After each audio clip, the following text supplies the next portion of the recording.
Voilà, alors tout d'abord quelques mots pour vous présenter notre conférencière, il y en a qui ne le reconnaissent pas. Donc voilà, Thérèse a fondé en 2016, je crois, le blog Femme à part, et qui au départ est orienté vers la modestie, l'habillement féminin en priorité. Et puis petit à petit les choses se sont développées, donc elle est présente sur les réseaux sociaux, Facebook, Instagram. Il y a un canal Telegram également, Femme à part, et puis une chaîne YouTube sur laquelle sont publiés des contenus très très réguliers.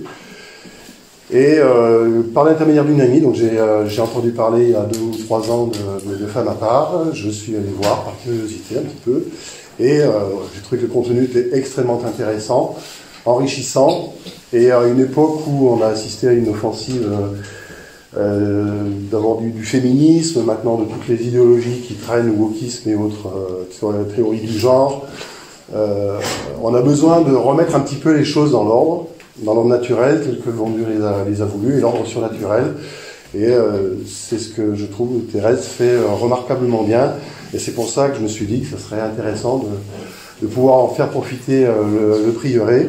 Alors j'ai tenté le coup, j'ai tenté l'aventure, je l'ai invitée, elle a accepté très très gentiment de venir nous voir. Donc voilà, je la remercie vraiment beaucoup d'avoir fait toute cette route pour venir nous parler au fin fond de l'Auvergne. Et maintenant, je vais lui laisser la parole, parce qu'elle va nous développer tous ces thèmes. Il faut signaler qu'elle vient des Vosges. Pardon ? Il faut signaler aussi qu'elle vient des Vosges. Absolument. Du fin fond des Vosges pour aller au fin fond de l'Auvergne. C'est ça. Voilà. Merci pour cette présentation. Je suis ravie d'être devant vous aujourd'hui pour parler de tous ces sujets. J'allais dire, c'est presque un hasard que j'ai commencé à créer Femme à part, à parler de tous ces sujets, de vêtements, etc. Et surtout, par contre, c'est peut-être un peu moins un hasard que finalement, au début, j'étais vraiment concentrée sur les vêtements, la modestie, l'élégance, la féminité, enfin, tous ces aspects-là. Et en fait, au fur et à mesure que je creusais tous ces sujets, je me suis aperçue que tout était lié, en fait. Quand on parle de l'apparence extérieure, des vêtements, on est obligé de parler aussi de l'âme de la femme. Quand on parle d'élégance, après c'est relié aussi à notre féminité, à notre intériorité. Enfin, il y a beaucoup de choses qui sont reliées, le physique, la psychologie, etc. Les relations hommes-femmes, bien évidemment. Et c'est ce qui m'a donné envie de développer ces sujets au fur et à mesure. Et donc le titre de la conférence, c'est « La féminité, moyen d'apostolat », donc qui est également le titre de mon livre. Et on peut se demander un petit peu en quoi la féminité peut être un moyen d'apostolat, puisqu'on se dit, en fait, je suis née femme, j'ai pas vraiment eu le choix, c'est ce que je suis, c'est la nature que le bon Dieu m'a donnée, un point c'est tout, et en quoi je vais vraiment pouvoir faire de l'apostolat grâce à ma féminité. Et en fait, cette réponse-là, je l'ai eue notamment à travers tous les témoignages que je reçois quasiment quotidiennement, de femmes qui me disent justement qu'elles ont cheminé. Alors c'est parti d'une réflexion sur leurs vêtements, elles ont un peu changé leur garde-robe, et ensuite ça les a poussées à avoir une réflexion plus spirituelle. Elles se sont rapprochées de Dieu, rapprochées de la foi, où elles l'ont un peu plus approfondie, etc. Et finalement, tout ça, ça leur a permis d'être alignées, en fait, alignées entre ce qu'elles sont à l'intérieur et ce qu'elles montrent à l'extérieur, et alignées en même temps dans le sens un peu la colonne vertébrale avec le ciel, quoi, un petit peu connectées avec le bon Dieu. Et finalement, c'est comme ça aussi qu'elles ont pu rayonner autour d'elles et faire de l'apostolat. Donc tout est vraiment lié.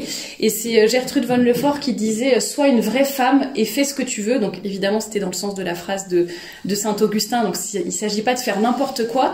Mais en tout cas, c'est une phrase pour nous rappeler que quand on est vraiment femme, vraiment nous-mêmes, et qu'on s'épanouit dans la nature que le bon Dieu nous a donnée, eh bien c'est une des façons évidemment d'être vraiment libre, parce qu'on est dans la vérité, la vérité vous rendra libre, d'être fidèle à notre nature, et donc d'être vraiment heureuse, de faire fructifier nos talents aussi que le bon Dieu nous a donnés, et de rayonner autour de nous, et surtout ne pas oublier que, bien sûr, la féminité, ça n'est pas une caricature, j'allais dire, ça se manifeste, enfin chacune vit sa féminité de façon assez spécifique, parce que ça dépend aussi des caractères, de l'éducation, de plein de choses, mais en attendant, il y a quand même un tronc commun, il y a quelque chose qu'on a tout en commun et qui fait que nous sommes des femmes. Et je trouve qu'il y a des qualités vraiment spécifiques qu'il faut qu'on essaye de développer. Alors après, chacune a évidemment d'autres talents, d'autres grâces, d'autres dons qu'on n'a pas toutes, mais en tout cas, il y a quelque chose de commun qu'on peut faire fructifier et rayonner. Et dans un monde qui essaye de nous dire, enfin dans une société en tout cas, qui essaye de nous dire qu'aujourd'hui, pour être une femme qui a de la valeur, en fait, il faut être un homme. C'est la seule façon de faire. En fait, c'est en copiant les hommes qu'on réussira, je sais pas, en s'habillant comme eux, en faisant les mêmes métiers, en parlant comme eux, en agissant comme eux. C'est la seule façon finalement d'avoir de la valeur. On a l'impression que la féminité en tant que telle, c'est un peu de bas étage, enfin c'est pas très digne, et que la seule façon d'exister vraiment aux yeux du monde, c'est d'être masculine finalement.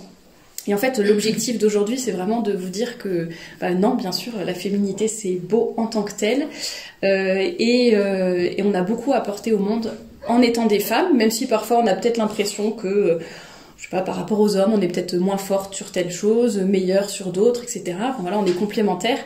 Mais en tout cas, on n'a pas besoin d'être parfaite, ni d'être stéréotypée pour être vraiment féminine, vraiment rayonnante.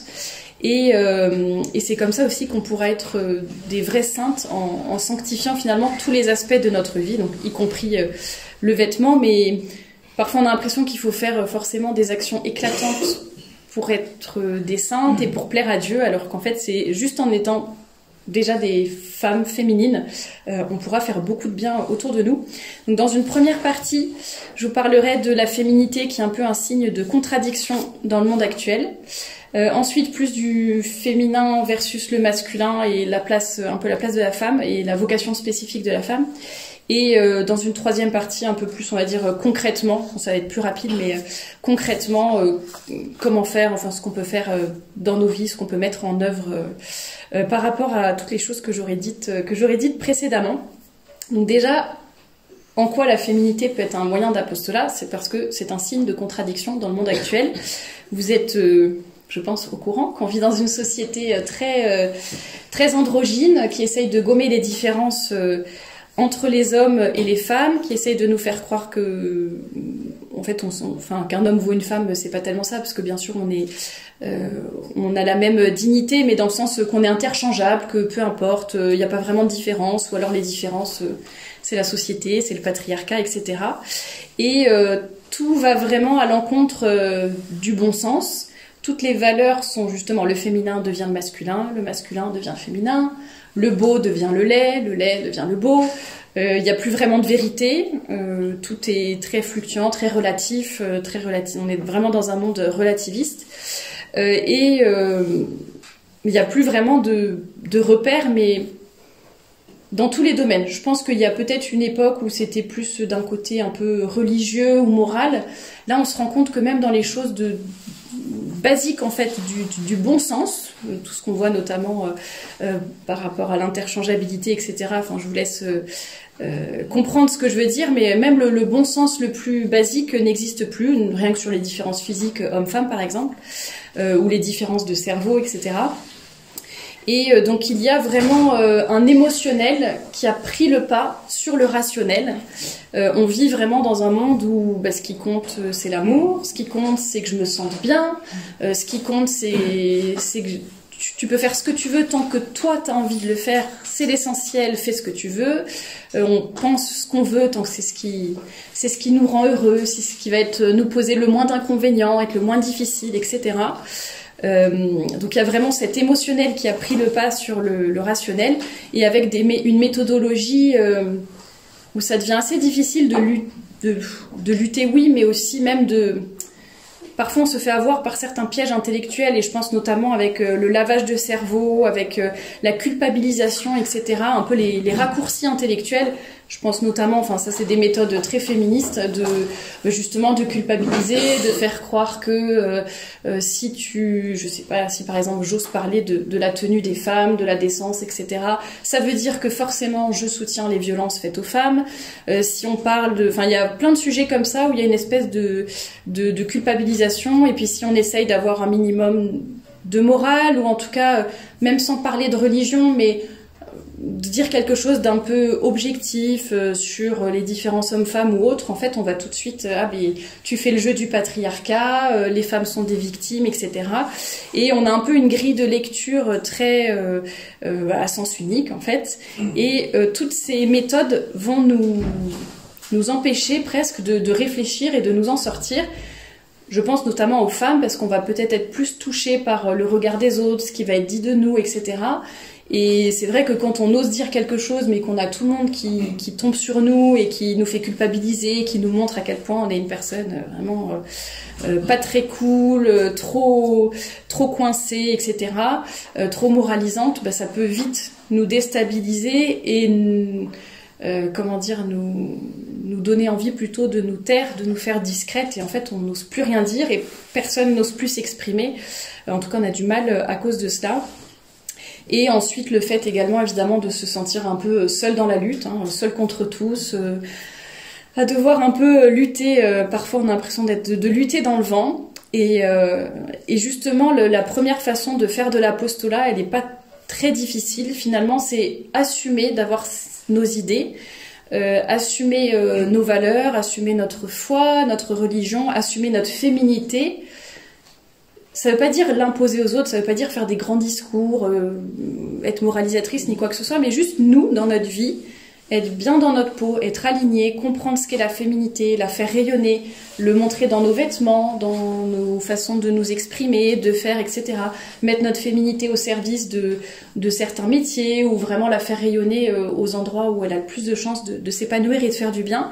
Ça déjà, ça va être énorme en fait, comme façon de faire de l'apostolat. Juste le fait d'être exemplaire finalement et d'être bien dans notre peau, ça je le dis toujours parce que parfois dans le monde catholique il peut y avoir une tendance parfois un peu janséniste ou autre de donner beaucoup de règles, de choses à faire, etc. Ça c'est normal, heureusement qu'il y en a, mais parfois sans explication, sans dire le pourquoi, ou sans essayer de de faire comprendre, d'expliquer, etc. Et parfois c'est un peu rude de se dire je fais les choses mais je ne comprends pas pourquoi. Je prends cet exemple notamment par exemple pour la modestie vestimentaire. Moi je sais qu'au début je comprenais pas du tout pourquoi on parlait de pantalon, de longueur de jupe, de ceci, de cela, et je le faisais un peu bêtement, on va dire, mais sans comprendre. Et je trouve que dans ces cas-là, la première tentation venue, ou la première rébellion venue, ou la première fois on en a un peu ras-le-bol, et voilà, en fait on va tout lâcher. Non seulement sur les vêtements, mais du coup sur plein d'autres sujets, on va tout rejeter en bloc. Alors que si on comprend vraiment pourquoi on fait les choses, quelle est la signification, etc. Alors je dis pas qu'on va pas se rebeller à l'adolescence, mais au moins je pense que peut-être on va mieux comprendre, mieux intérioriser, mieux vivre les choses plutôt que de se sentir forcé. C'est la même chose pour la prière ou pour bien d'autres choses. Et avant que j'oublie de le dire, d'ailleurs, n'oublions pas, parce que je parlais d'être un peu seul dans la lutte, mais n'oublions pas justement qu'on n'est jamais seul, et c'était aussi un des buts d'avoir créé le blog et d'être sur les réseaux sociaux, c'était de montrer aux femmes qu'elles n'étaient plus toutes seules. Et je reçois énormément de messages de femmes qui me disent merci et qui disent mais j'avais l'impression d'être toute seule à penser ces choses, à faire ces choses, etc. Et en fait, elles se rendent compte qu'il y a des milliers de femmes qui pensent comme elles et qui se soutiennent à travers les réseaux, et ça c'est super important de se dire que certes on est peut-être une minorité, mais en tout cas on n'est pas toute seule, donc il faut en avoir bien conscience. Et deuxième point qui était assez important par rapport justement au fait d'être un signe de contradiction dans le monde actuel, c'est le fait de bien comprendre quels sont les repères que l'on va prendre. Je pense que c'est assez important de se dire est-ce que je me compare quand on a des décisions, ou quand on fait un peu un examen de conscience, qu'on regarde sa vie, qu'on regarde ses vêtements, qu'on regarde son caractère, un peu ce qu'on entreprend, notre vie spirituelle et autres, à qui souvent on a le réflexe, en tout cas je pense les femmes, on a le réflexe de se comparer aux autres, et de se dire oui quand même, comparer à ma collègue, comparer à ma voisine, comparer à ma petite sœur, comparer à un tel, etc. Déjà, je vais à la messe tous les dimanches, je fais bien mes prières, etc., etc. Puis déjà, moi, je dis n'importe quoi, je me mets en jupe alors qu'elle est en mini-jupe, donc quand même, c'est déjà mieux.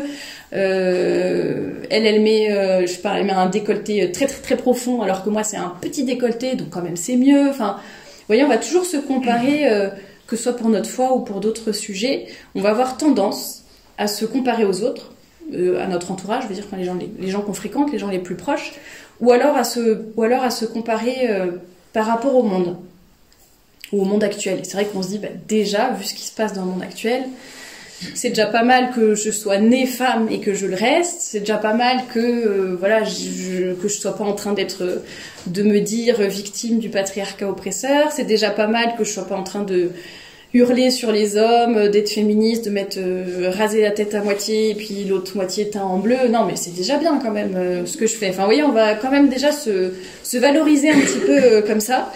Et certes.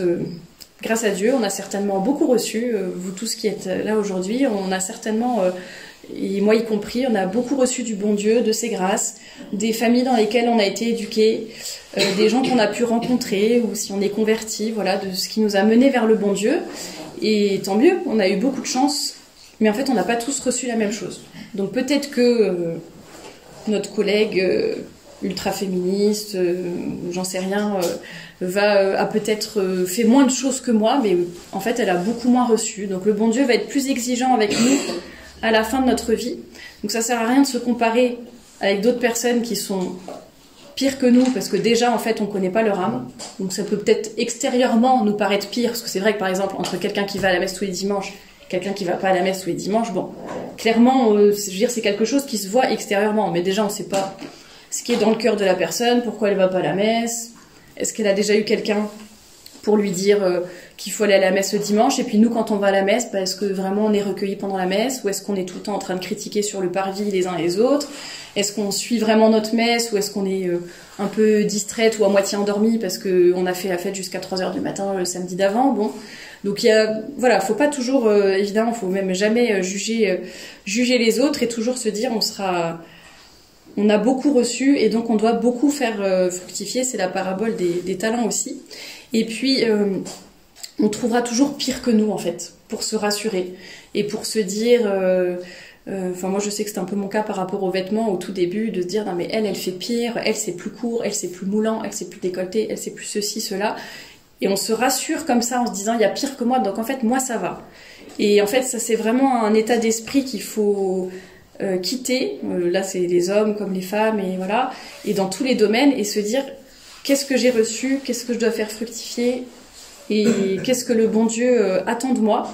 Et il faut pas non plus se dire tiens je vais exprès aller à l'encontre de tout ce que dit la société juste par principe en fait, c'est pas par conviction, par ma foi que je vais essayer d'être féminine, d'être décente, d'être élégante, etc., d'être une femme catholique. Non, c'est vraiment juste le monde dit A, alors moi je vais faire B, et puis je sais pas, la mode c'est de porter du bleu, alors c'est probablement que c'est tout à fait satanique de porter du bleu, donc j'en porterai pas. Enfin, vous voyez, il y a des personnes qui raisonnent un peu comme ça, et en fait il faut savoir prendre ce qui est bon là où c'est bon ou neutre, quoi, disons. La mode, tout n'est pas mauvais dans la mode, par exemple. Donc plutôt que de dire à des jeunes filles tu ne t'habilleras jamais dans un magasin, je dis n'importe quoi, Zara ou autre.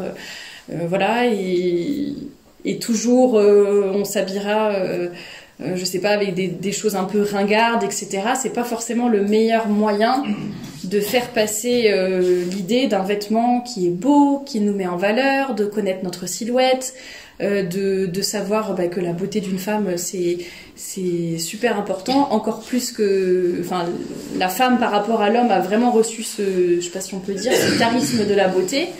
Et justement, on doit être des femmes catholiques, enfin on doit pas être... c'est Saint François de Sales qui le disait, je veux que mes je sais plus comment il disait, enfin il parle à Philothée, mais je veux que mes petits protégés soient les plus propres, les plus beaux, les plus présentables, etc. Alors il luttait aussi contre l'immodestie et l'indécence, mais il voulait vraiment qu'ils soient beaux, qu'ils soient pas avec des vêtements troués, abîmés, d'être habillés n'importe comment. Donc ça, je pense que c'est quelque chose... En plus, la femme a vraiment ce désir de plaire, d'être belle, etc.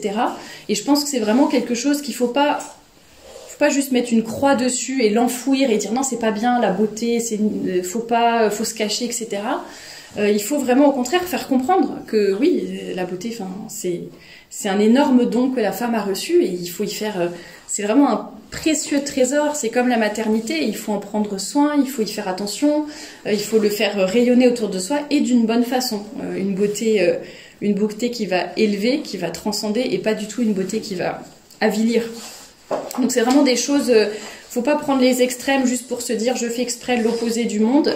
L'apostolat c'est pas ça, la femme catholique c'est pas ça, c'est je suis évidemment la foi, etc. Mais voilà, ce qui n'est pas mauvais, on peut en profiter bien sûr et utiliser les moyens qui sont mis à notre disposition. Donc l'apostolat, j'ai même pas donné de définition, mais je pense que vous la connaissez, mais c'est vraiment voilà la prédication, la propagation de la foi.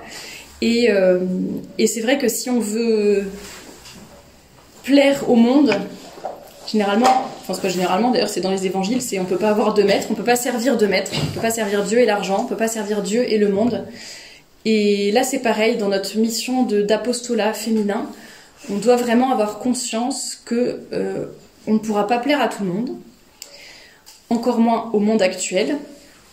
Et en fait, il faut vraiment trouver notre façon d'évoluer, j'allais dire, de vivre en tant que femme catholique, mais qui s'assume et qui finalement n'a pas peur du monde et qui en même temps ne se cache pas non plus. Enfin voilà, essayer vraiment d'être un exemple. Je sais que je donne souvent un peu mon exemple, enfin mon parcours personnel en exemple, mais par exemple, je travaille dans une société ou dans une entreprise, pas spécialement catholique, enfin voire pas du tout. Et en fait, c'est sûr que je suis pas arrivée mon premier jour en disant bonjour Thérèse, catholique, bonjour Thérèse. Bah non, voilà, bonjour Thérèse, c'est tout. Mais je m'en suis pas cachée non plus. Mais je l'ai pas crié sur tous les toits. Peut-être que ça se voyait, je sais pas, dans mon attitude ou quoi, mais bon, en tout cas, je disais rien. Et par contre, une fois que j'étais bien dans mon entreprise, que j'ai connu mes collègues, qu'on avait des bonnes relations, etc., voilà, si ça se présentait, de parler du chapelet, de parler de la messe, bon voilà. Et au fur et à mesure, mes collègues ont tout à fait compris que j'étais catholique, pratiquante, que j'allais à la messe tous les dimanches, etc. Moi, puis après, je suis devenue la fille qu'on venait voir quand on avait une question catho à poser. En fait, Thérèse, c'est quoi la confirmation déjà? Ah tiens, c'est quoi l'Assomption? C'est quoi ce qu'on fait? Enfin voilà, des personnes qui avaient un peu des... Ah ça, je crois que ça se fait pas dans la religion catho, non, et tout. Et en fait, c'est là qu'on a des perches qui nous sont tendues pour vraiment faire de l'apostolat. Donc il y a déjà notre exemple. Et puis la façon dont on va travailler, le fait de, je sais pas, d'être souvent souriante, etc. La joie chrétienne, c'est quelque chose qui est quand même important. Le fait de pas forcément critiquer ses collègues ou d'essayer de toujours voir le bon côté des choses, etc. Oui, ça va nous demander un effort, parce que parfois on a plus envie de rentrer dans le moule, de faire comme tout le monde. Mais on peut vraiment essayer d'être un bon exemple. Et ça demande pas de faire des choses exceptionnel, d'être missionnaire, de partir à l'autre bout du monde. Il y en a, c'est leur vocation, mais globalement, on peut rester, j'allais dire, dans son petit chez-soi, dans sa région, dans son prieuré, etc., dans son travail, et faire déjà beaucoup de bien. Et en fait, c'est de ça que j'aimerais que les femmes, les hommes aussi, mais je m'adresse plutôt aux femmes, mais que les femmes prennent conscience. En fait, on parle toujours du pouvoir des femmes, de ce qu'elles peuvent faire pour changer le monde, etc. Et on a l'impression que pour changer le monde, faut être des hommes, faut aller sur la Lune, faut être Marie Curie, faut avoir des prix Nobel et je ne sais quoi. Et en fait, on se rend pas compte de l'impact qu'on peut avoir déjà dans notre cercle restreint, j'allais dire vraiment familial. Ensuite, peut-être dans nos paroisses, dans notre travail, dans nos diverses activités, je sais pas, sportives, musicales, etc. Et en fait, on peut déjà faire énormément en acceptant d'être un signe de contradiction et en acceptant qu'on n'est pas comme les autres, parce que malheureusement, on est dans un monde déchristianisé. Et voilà, il faut juste oser et se dire qu'on nous demandera des comptes à la fin de notre vie. Il faut oser être des femmes catholiques. Ça veut pas dire qu'on s'habille mal, qu'on parle que de religion tout le temps et qu'on n'a pas de loisirs. C'est que la prière. C'est pas ça être une femme catholique, mais il faut avoir cet équilibre dans nos vies. Et accepter aussi de se changer avant de vouloir changer les autres, avant de vouloir changer le monde. Déjà soi-même, être un bon exemple et accepter de se changer. Alors ça peut être par la prière, par des lectures spirituelles, des formations, des lectures, etc., des discussions entre amis. Mais vraiment un peu, j'allais dire, laisser le bon Dieu agir en nous, lui laisser de la place et être vraiment disponible. Et puis, Monsieur l'abbé le disait tout à l'heure, mais la Sainte Vierge, c'est vraiment notre modèle ultime. Et on pourrait se dire, elle a vécu tellement loin, enfin en années, quoi. C'est tellement loin de nous. On vit pas tout à fait dans le même genre de pays. C'est pas la même époque. Enfin, on peut se dire comment je peux prendre la Sainte Vierge comme exemple. Puis c'était la Sainte Vierge quand même. Bon. Et en fait, justement, la Sainte Vierge, quand on y pense, certes, c'était la mère de Dieu, hein, bon, conçue sans péché, etc. Et en même temps, en même temps, elle a eu une vie tellement cachée, en tout cas pendant un certain nombre d'années.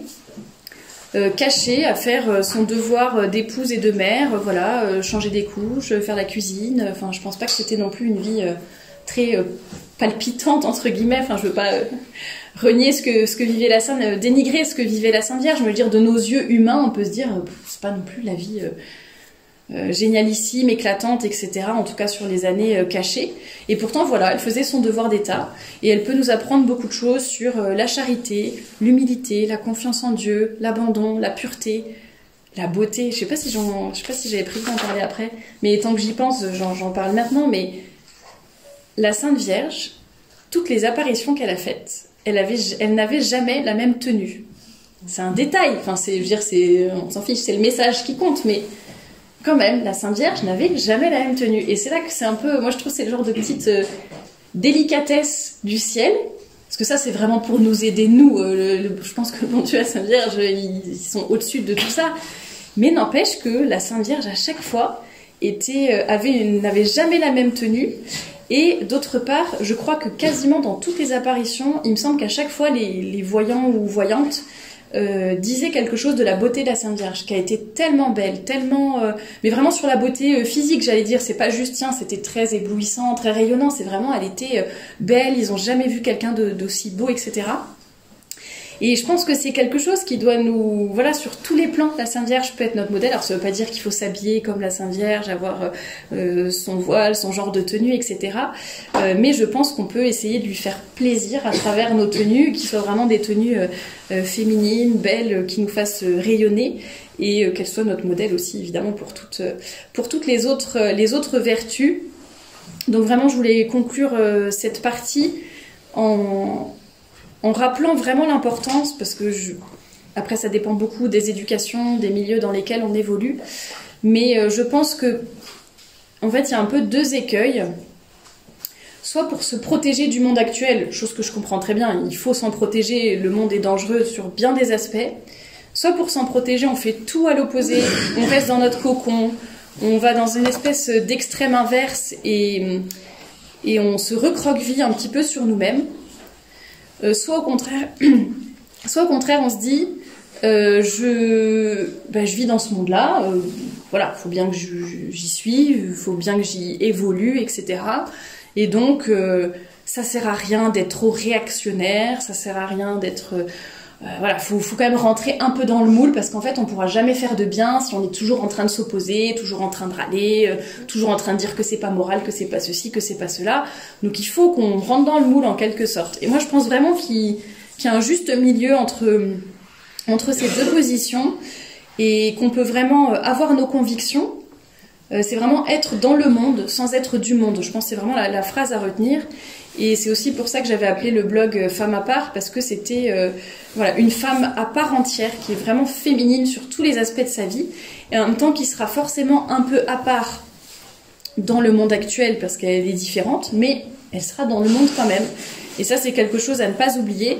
Et on peut vraiment, je pense, soit éduquer nos filles, soit nous-mêmes faire un travail sur nous si on est déjà un peu plus âgé, mais faire ce travail pour comprendre quelle est ma féminité, quels sont mes talents spécifiques, qu'est-ce que je dois apporter au monde, quelle est ma place dans ce monde, quels sont les dangers de ce monde, de quoi il faut que je me méfie, sur quoi je peux m'appuyer. Au contraire, par exemple, les réseaux sociaux, il peut y avoir beaucoup de choses très mauvaises, puis on peut aussi en faire quelque chose de bien. Voilà. Essayer pareil, dans le monde du travail, là où on est, partout où on passe, essayer d'être des exemples, d'être bien dans notre peau, d'assumer notre foi, d'assumer notre féminité, Et c'est aussi comme ça qu'on pourra faire beaucoup d'apostolat finalement, j'allais dire presque malgré nous. Enfin, d'une certaine façon, c'est vraiment le bon Dieu aussi qui agit finalement à travers nous. Je vais boire avant de m'étouffer.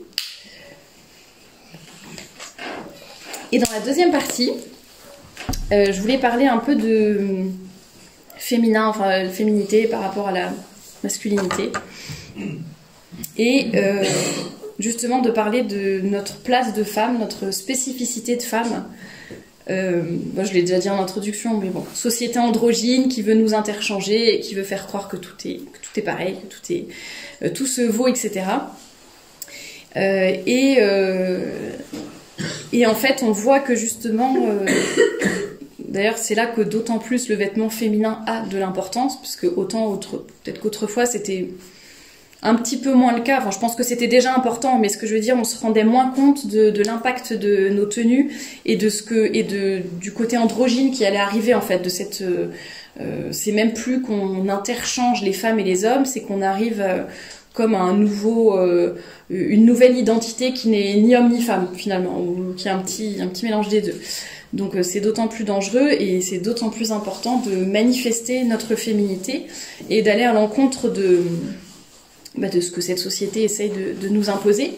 Et comme je le disais au début, notre féminité, ce ne sont pas juste des stéréotypes, une caricature, j'aime le rose, j'aime les paillettes, je regarde que des films de princesses, enfin je sais pas trop quels sont les clichés sur les femmes, mais bon voilà, plein d'idées comme ça, et de se dire mais moi je suis pas comme ça, moi je rentre pas dans cette catégorie.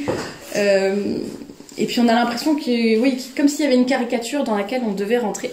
Et en fait, pour moi, peut-être le plus intelligent, le plus sensé, c'est de regarder quelles sont objectivement nos différences physiques, par exemple, et psychologiques, dont vont découler d'autres différences comportementales, etc. Et ensuite, une fois qu'on les connaît, une fois qu'on a ces bases, qu'on les a intériorisées, qu'on sait je suis une femme, en règle générale, je fonctionne plutôt comme ci, plutôt comme ça, j'ai plus telle facilité, j'ai plus telle difficulté, je peux peut-être plus facilement tomber dans tel défaut, en même temps j'ai beaucoup plus de facilité pour endurer telle épreuve. Et une fois qu'on sait tout ça, ça nous donne nous une base pour bien nous connaître et ensuite pour développer nos talents spécifiques que le bon Dieu nous a donnés. Bon, les différences physiques bien sûr sont faciles à voir, quoique maintenant ça va peut-être plus devenir aussi évident, mais en tout cas on a des différences physiques, on a donc la force notamment, la musculature, etc. Du côté des hommes et qu'on a moins du côté des femmes. Alors typiquement quand on dit ça, il y a toujours quelqu'un qui va dire ah mais moi je connais, j'ai une cousine, et elle est 1000 fois plus forte que mon grand frère. Et alors ça veut dire, vu qu'il y a une fille qui est plus musclée, plus forte, plus endurante, plus je sais pas quoi qu'un homme, c'est forcément que c'est faux et que les hommes, en général, ne sont pas plus musclés, par exemple, et plus forts que les femmes. Vous voyez, c'est le genre de raisonnement qu'on a à l'heure actuelle. Donc, je dis bien en général, il peut y avoir des exceptions, mais globalement, c'est ce qu'on observe. Beaucoup de différences de cerveau, j'en ai parlé je présente souvent le livre de... Son nom va m'échapper, docteur Benzé... Non, il y a professeur Ecochard aussi mais sur le cerveau féminin, docteur Benzedine, je crois, de mémoire, et qui parle du cerveau, son livre s'intitule Le cerveau féminin. Donc elle parle plus du cerveau des femmes, mais forcément, à des moments, elle compare avec le cerveau masculin. C'est hyper intéressant de voir qu'on a vraiment un cerveau qui ne fonctionne... Enfin, il y a des choses communes, évidemment, on est tous les deux des humains. Heureusement qu'on avait quand même des points communs avec les hommes. Mais on a beaucoup de choses vraiment différentes dans notre cerveau. Et vous voyez, par exemple, quelque chose qu'on reproche souvent, ou dont on se moque chez les femmes, elle n'arrive pas à faire ses créneaux. Bon, chose qui se vérifie, par exemple, chez moi, bon. Mais c'est vrai que souvent, on dit ça, puis on se moque, gentiment. D'ailleurs, il faut se moquer, voilà, c'est pas grave. Et en fait, on se rend compte qu'on n'a juste pas la même... on ne se meut pas de la même façon dans l'espace. Et donc les hommes, en général, encore une fois, ont beaucoup plus de facilité à s'approprier l'espace, à se mouvoir dans l'espace, et donc pour eux, c'est beaucoup plus facile de faire, enfin en tout cas peut-être plus inné, et de faire des créneaux, et pour les femmes, c'est plus compliqué. Je connais des femmes qui font mieux des créneaux que des hommes, mais en règle générale, en tout cas c'est ça, et c'est vraiment dû à des différences. Et même par exemple, elle explique les différences... Elle explique l'évolution du cerveau féminin pendant la grossesse. Et alors ça, c'est une partie de son livre que j'ai vraiment beaucoup aimé. Je connaissais pas tout ça. Et elle explique comment le cerveau d'une femme enceinte se modifie, mais vraiment, enfin, c'est des modifications qu'on observe vraiment, des IRM, des contrôles, etc. Enfin, vraiment, c'est physique, quoi. C'est pas une invention. Que vraiment, le cerveau de la femme change pendant la grossesse pour lui permettre d'être plus disponible ou au contraire de moins intellectualiser tout, pour être vraiment bien disponible pour son enfant. Et c'est pour ça que très souvent les femmes, enfin ça dépend, après il y a des femmes je pense qui sont plus sensibles que d'autres, enfin à qui ça arrive plus qu'à d'autres, mais on dit souvent les femmes enceintes qui oublient tout, qui sont un peu à la ramasse entre guillemets, enfin qui d'un coup sont un peu percutent un peu moins ou vont être un peu plus lentes à comprendre certaines choses, vont oublier, etc. Et en fait c'est le cerveau qui en quelque sorte, enfin j'espère bien restituer ce que j'ai lu, mais c'est comme si le cerveau se mettait un tout petit peu en veille pour que la femme enceinte ait suffisamment d'énergie, etc. pour d'autres choses. En l'occurrence, les autres choses, c'est vraiment voilà, bien mener à terme sa grossesse, etc. Et en fait, on se rend compte que tout notre corps, enfin et encore, il y a certainement des découvertes qu'on n'a pas faites, mais que tout notre corps est très bien organisé. Et vous voyez, même le cerveau, parce que, bon, après je vais parler de la maternité, mais on nous fait croire que la maternité, voilà, c'est pas important, c'est accessoire, etc.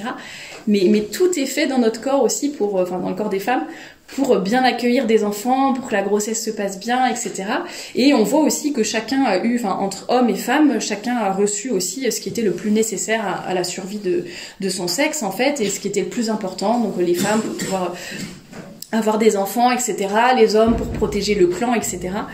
Et on se rend compte aussi, je pourrais parler du cycle féminin aussi. Moi, je suis estomaquée que certaines femmes connaissent pas leur cycle suffisamment, mais pour moi, c'est d'une telle richesse. C'est ce genre de choses sur lesquelles il faut travailler, sur lesquelles il faut se renseigner. On se dit c'est mon cycle, voilà, c'est physique, c'est pas très intéressant, etc. Et en fait, quand on connaît tout ce qui se passe dans notre corps, pourquoi nos hormones, la façon dont nos hormones vont influencer notre vie, en fait ça nous aide après à avoir une vie beaucoup plus épanouie, enfin en tout cas moi je trouve, quand on connaît ce qui se passe dans notre corps, déjà généralement on subit un petit peu moins la douleur, enfin on accepte peut-être un peu davantage la douleur, on est plus davantage préparé, on sait à quoi ça sert, etc. Quand on sait que nos hormones, par exemple, il y a des périodes du cycle où on est plus créative, plus joyeuse, plus avenante, on a envie d'aller vers les autres, de se faire des nouveaux amis, on est prêt à aller à la conquête du monde, d'inventer des nouveaux projets, créer des nouvelles entreprises, etc. Puis alors la deuxième phase, voilà, juste avant le cycle, là, j'ai envie de voir personne, on a envie d'étrangler tout le monde, on réagit, on est en colère, on sait même pas pourquoi. Il y a des femmes, ça va même jusqu'à des pensées suicidaires, etc. Enfin, c'est vraiment difficile. Et en fait, on peut aussi adapter notre vie. Justement, là, on voit que le monde du travail, par exemple, on a voulu à tout prix faire travailler les femmes. Et on se rend compte que le monde du travail n'est pas du tout adapté aux femmes. Donc, déjà par rapport à la grossesse, bien sûr, même si après il y a les congés maternité, etc. Mais globalement, c'est pas du tout adapté. Et même par rapport aux hormones. Donc, l'homme va être beaucoup plus linéaire, on va dire, et va avoir la même rentabilité, entre guillemets, dans son travail tout le temps. La femme, il y a des périodes où ça va être très facile, elle va être à fond et elle va avoir plein d'idées. Et il y a des périodes de son cycle où en fait on n'a qu'une envie, rester chez nous, ne parler à personne et surtout même au-delà de ça, même si on n'a pas de douleur ni quoi que ce soit, en fait on est presque le cerveau desséché. Enfin je sais pas comment dire, on n'a plus d'idées. On trouve que tout est nul, on remet notre vie en question, après ça dépend des femmes, mais on peut remettre toute une vie en question, tous des projets, etc. Et le fait de bien se connaître, au contraire, ça va quand même rester peut-être difficile pour certaines femmes, mais au moins on va identifier. Et moi en tout cas c'est quelque chose qui m'a beaucoup aidée, surtout dans l'entrepreneuriat. C'est assez difficile quand on crée son entreprise, parce que donc je suis salariée d'une entreprise et à côté j'ai créé mon entreprise et pour la marque de vêtements pour Femme à part. Et c'est vrai que je suis toute seule dans mon entreprise, que c'est en plus pas du tout mon caractère, etc. d'entreprendre. Enfin je me fais vraiment violence. Et c'est pas toujours facile d'être seul sur un projet, de devoir tout mener de A à Z, etc. Alors quand vient la période du cycle où en fait on remet tout en question, et là on se dit mais pourquoi j'ai fait ça?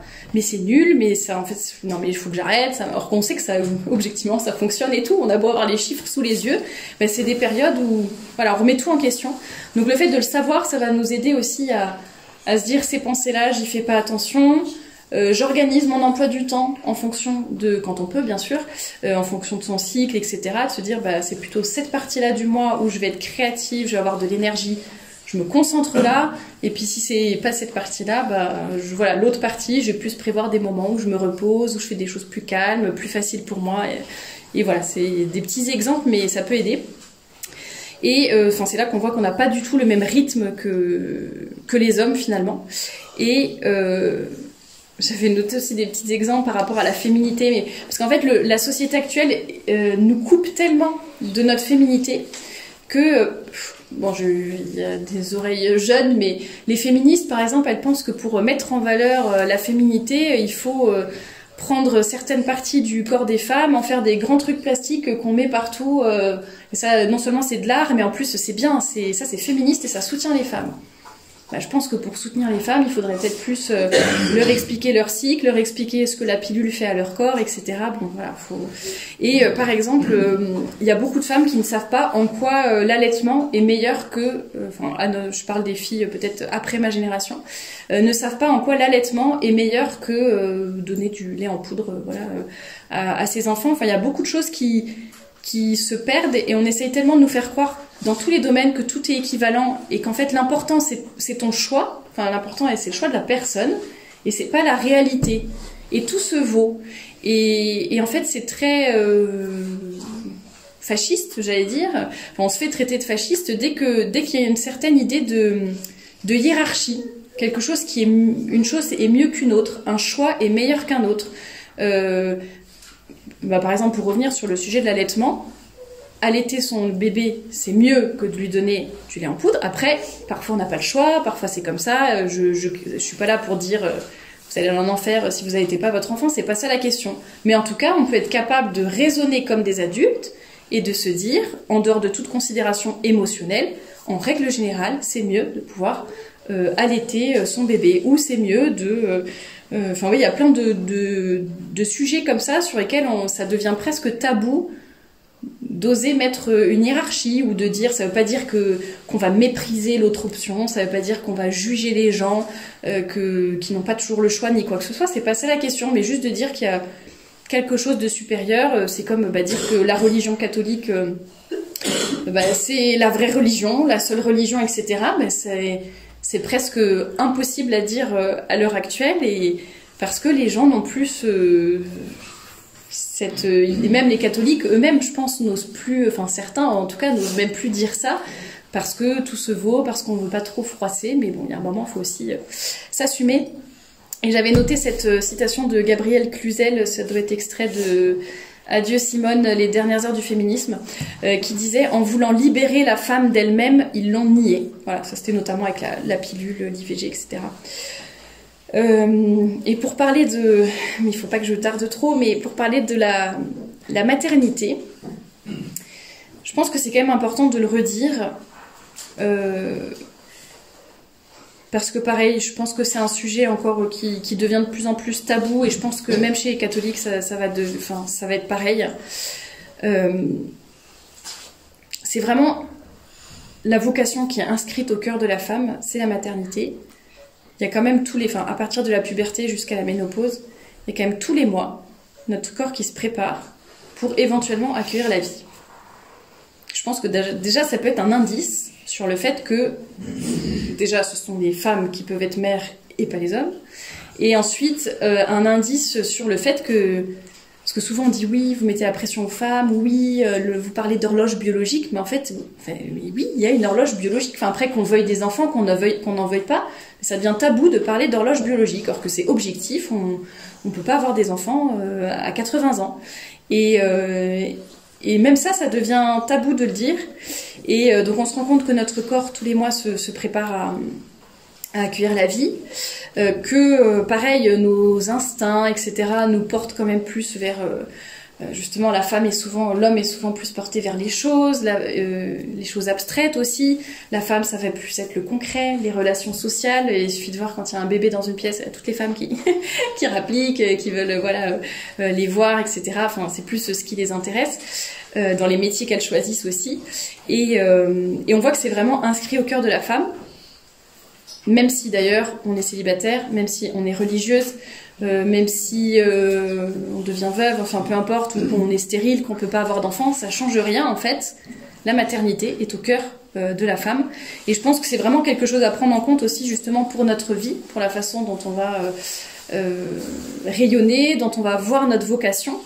C'est de se dire qu'en fait d'une façon ou d'une autre, même les religieuses par exemple, qui ne vont pas avoir d'enfants physiquement, mais elles vont avoir des enfants spirituels finalement, elles vont s'en occuper ça va être une autre sorte de maternité, on est bien d'accord, mais en tout cas ça va être une maternité quand même.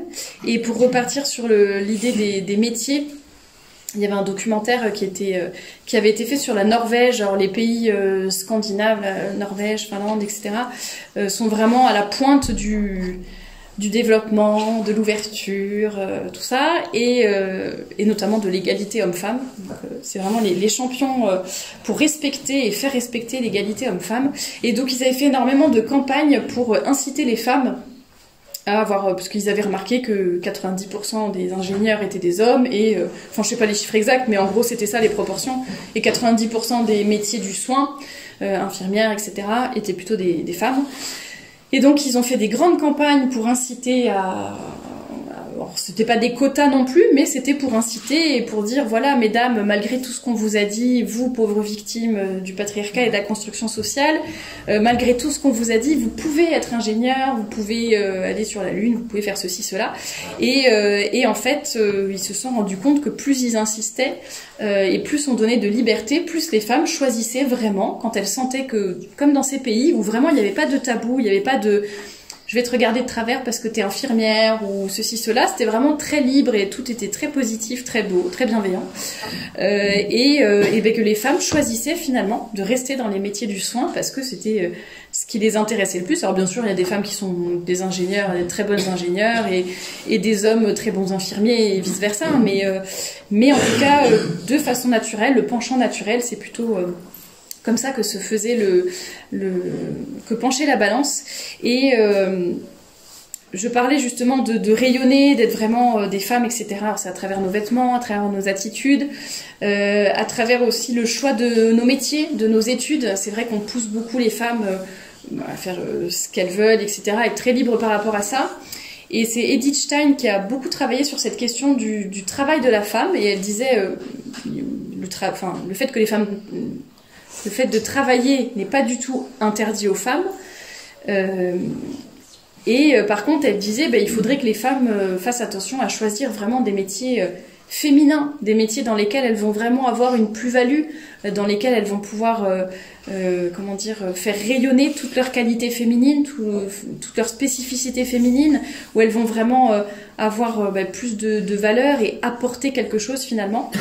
J'ai beaucoup de chance parce que dans mon métier, je le vois beaucoup.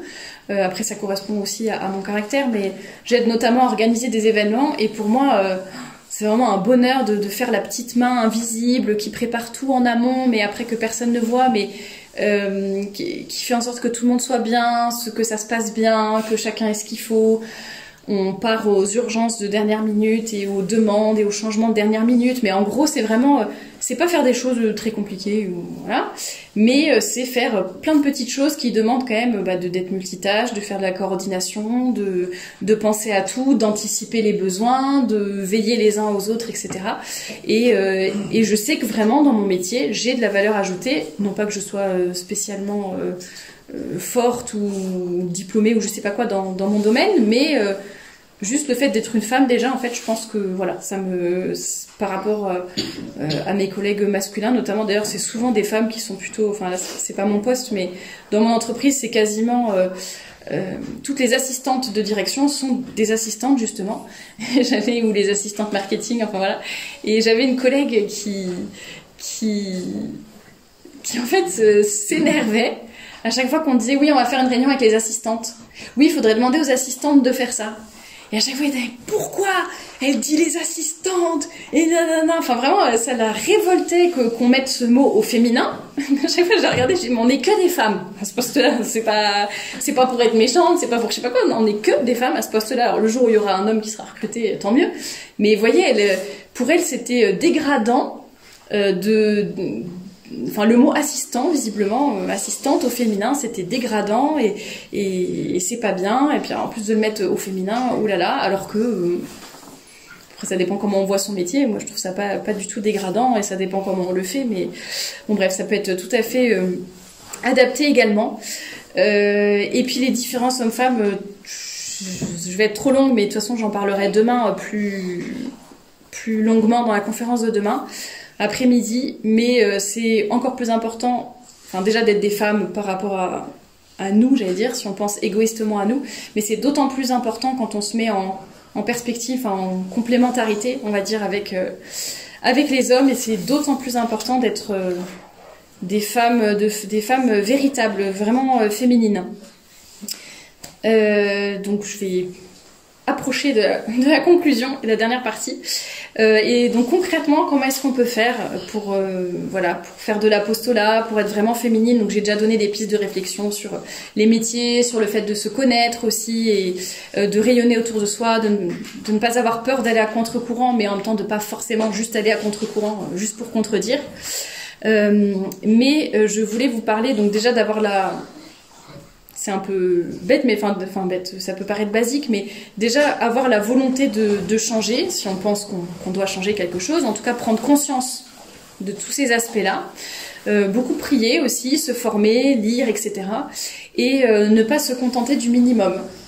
Ça c'est encore quelque chose, je pense, par rapport à l'époque actuelle. En fait, quand on fait le minimum, en général par rapport à notre éducation, notre foi, etc., rien que de faire le minimum, ça va déjà être tellement, mais tellement par rapport à une société qui est en train de s'effondrer, de nous donner des mauvais exemples et de paresse, de jamais rien faire, pas faire d'efforts, pas faire de sacrifices, rien du tout. C'est vrai que nous, déjà, rien que faire le minimum, ça va déjà être plutôt bien si on compare. C'est toujours si on est dans cet esprit de comparaison. Mais justement, ne nous contentons pas du minimum et essayons vraiment de donner le meilleur de nous-mêmes. Et justement, dans cette parabole des talents, je ne sais pas si vous en souvenez, mais donc je sais plus comment il s'appelle, le patron, il donne à ses serviteurs, il y en a un, il lui donne 4 talents, 2 talents, 1 talent, et chacun fait fructifier, voire doubler en fait ce qu'il a reçu. Il a reçu 4 talents, il en rend 8. Et par contre, celui qui a reçu 1 talent, il le cache, il l'enfouit dans la terre pour que personne lui vole. Et quand le maître, c'était pas le patron, c'était le maître. Et quand le maître revient, il lui donne son talent. Il dit regarde, je l'ai bien gardé, intact, personne l'a volé, personne l'a abîmé. Voilà, je peux le rendre. Et c'est pas du tout ce qui va satisfaire le maître, parce qu'au contraire, lui, il voulait qu'on fasse. On est là pour faire fructifier et pour vraiment donner le meilleur de nous-mêmes dans tous les domaines et pas être des femmes tièdes. Et Léon Bloy disait plus une femme est sainte, plus elle est femme. Donc essayons aussi de travailler sur notre foi, notre sainteté, etc. Et justement, parfois on me fait la remarque en me disant la féminité un peu stéréotype, mais aussi voilà la femme parfaite qui fait tout très bien, qui fait pas de vagues, qui a pas un faux pli sur sa robe, qui est toujours propre, machin bon. Et en me disant que c'est un peu une illusion, quoi. Enfin, c'est un peu un idéal qui est trop lointain. Et en fait, déjà, je pense qu'il faut quand même qu'on ait un bon idéal pour avoir quelque chose à suivre et bien faire. Et même si la perfection n'est pas de ce monde, en tout cas, il faut tendre vers la sainteté. Et comme je le dis souvent, c'est pas vouloir juste être des saintes, mais c'est vouloir être des grandes saintes. Et sur un blog que je lisais à une époque, il y a une fille qui disait, Léon Bloy disait plus une femme est sainte, plus elle est femme. Et cette fille disait, on pourrait presque dire plus une femme est femme, plus elle est sainte, parce que en fait elle dit plus j'accueille ma nature, plus j'y consens, plus je la déploie et plus je plais au Seigneur. Parce qu'en fait on va rester, c'est un peu ce que je disais tout à l'heure sur la vérité, etc. En fait on va être dans le vrai, on va correspondre à notre nature, à ce que bon Dieu nous a donné, à ce qu'il attend de nous, etc. Et en fait on va davantage pouvoir rayonner autour de nous et être de saintes femmes. Voilà, je crois que je vous ai déjà à peu près tout dit sur les choix de vie, les choix d'études, se connaître, se former, se sanctifier, etc.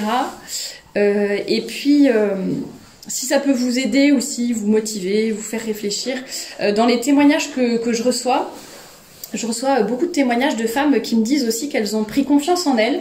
Alors il y a un aspect, c'est le vêtement, donc d'avoir des vêtements adaptés à leur morphologie, à leur silhouette, ça les aide à se sentir plus belles, à se sentir mieux dans leur peau et donc forcément être plus confiantes. Mais elle me dit c'est aussi le fait d'avoir cheminé ensuite dans la vie spirituelle, plus de foi, etc. Et en fait, de se reconnaître. Elles me disent mais je me reconnais beaucoup plus dans ce qu'elles appellent votre modèle mon modèle de féminité, mais enfin le modèle de féminité que je propose, on va dire. Plus que dans celui que propose la société. Et elle dit maintenant le fait de bien me connaître sur tous les aspects physiques, psychologiques, etc. Et de s'assumer. Et elle dit ça me donne plus de confiance, alors que avant ce qui me donnait confiance, il y en a qui me disent avant ce qui leur donnait confiance, c'était porter une mini-jupe, se sentir un peu séductrice, jolie, voilà, j'ai un beau corps, j'ai je sais pas une bonne carrière ou je ne sais quoi. C'est ça qui leur donnait confiance.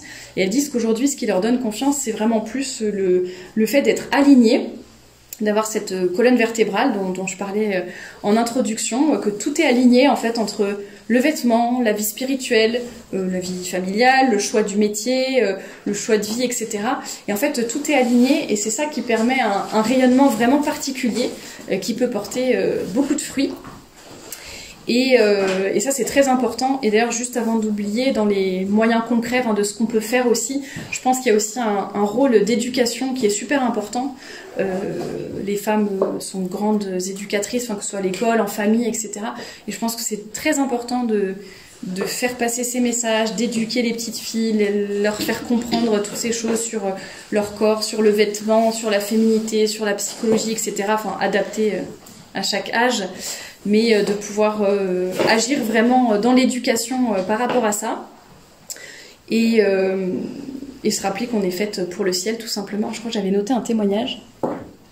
On dit souvent, donc un témoignage que j'avais reçu par mail je pense, on dit souvent que l'habit ne fait pas le moine. Eh bien je dois dire que pour ma part, l'habit m'a vraiment permis d'aligner ma colonne vertébrale, de sentir ce qu'il y avait de vrai, de juste et de bon. Mon expression vestimentaire a considérablement souligné les valeurs que je porte au fond de moi, créant un cercle vertueux, me permettant de faire jaillir ces mêmes valeurs vers le monde extérieur. Voilà, donc c'est ce qu'elle disait par rapport à l'éducation et l'alignement entre ce qu'elle était et ce qu'elle voyait. Et puis j'ai parlé de silhouette, de morphologie tout à l'heure. J'ai apporté des petits livrets qui sont en PDF sur le blog aussi, si vous préférez en PDF. Mais j'en ai apporté aussi sur les morphologies, les silhouettes. C'est vraiment comme ça que l'aventure Femme à part a commencé. C'était très extérieur par rapport à la féminité, mais je sais que ça a aidé beaucoup de femmes qui avaient du mal à comprendre un petit peu comment était fait leur corps, leur silhouette, etc.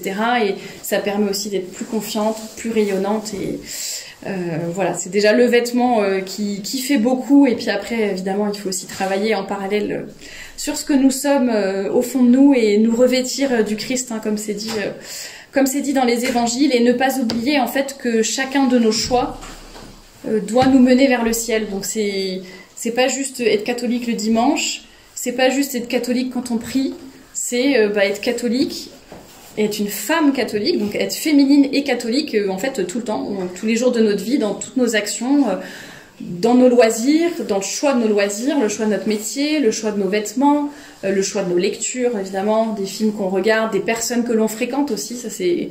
J'ai pas mentionné, mais les amitiés, les bonnes amitiés, c'est évidemment super intéressant et on doit toujours réfléchir.